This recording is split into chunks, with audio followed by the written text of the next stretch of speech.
Okay, it's that time of year. The Lions keep bringing in players to take a look at. If you didn't see it, we did a video about how we brought in an Australian tight end. Now we're looking to the XFL. Now, this is the new XFL, right? This is the 2000s XFL. We're just a bunch of basically wrestling, and they tried to.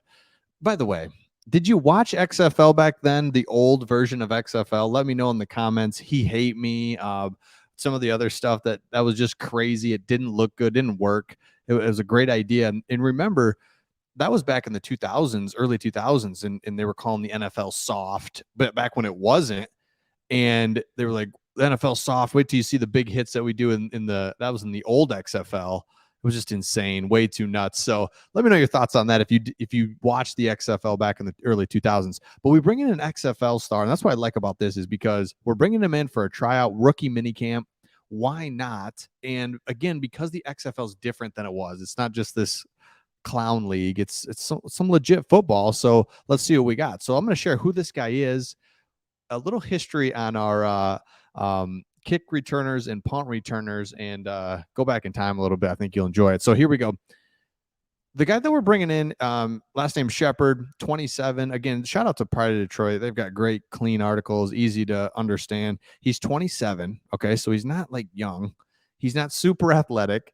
He's bounced around the NFL. He's had a catch in the NFL against the Detroit Lions for a single yard, but he goes to the XFL and has a really good season. He was 4th in receptions, 7th in receiving yards, 2nd in touchdowns, but his kick return and punt return has been really impressive. So he has an impressive 25 yards per return on 37 attempts, was named XFL Special Teams Player of the Year.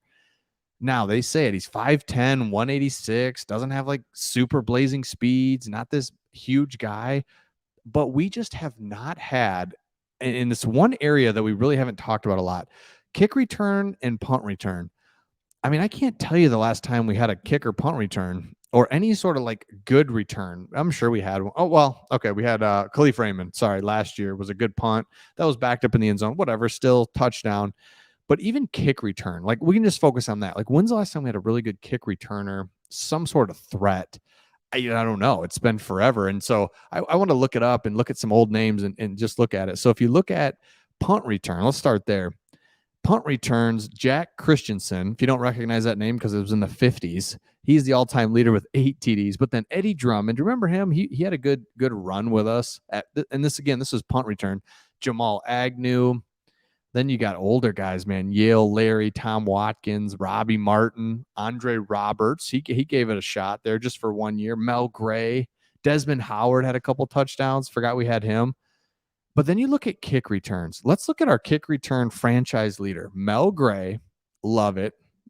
Let me know these guys who your favorite was. Mine was loved Mel Gray, felt good about him, but he was the last and really the only guy with kick returner that I was like, let's go, Mel Gray. Again, otherwise you go Eddie Drummond, Terry Fair, Jamal Agnew.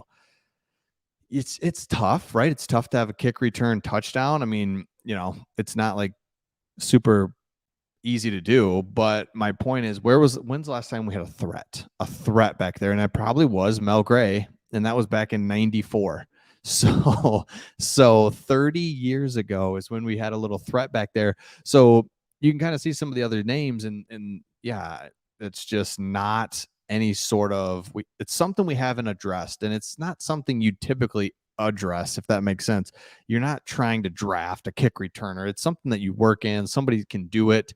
So I'm surprised that we haven't been able to find that, not just in the Brad Holmes era, but in the last 10, 15 years, somebody that is a threat back there that can actually do something. So this guy might be the guy, maybe not, but it's a long way to go. But the point is, they're going to bring him in, give him a shot. So an extra note, there were previous reports the Lions were also going to bring in XFL kicker John Parker Romo, but he was not included in the list of trials provided by the XFL. It's unclear if he'll be here. So pretty cool to see. And again, another avenue is the XFL for the NFL, right? It all kind of feeds to the NFL. And that's why the NFL is so popular. You have college football, which is the ultimate minor leagues. I mean, nobody knows minor leagues or college baseball or anything like that. So when, or NHL, So it's hard to follow and get excited about those guys that come to those teams. But everybody knows college football players. Everybody knows college,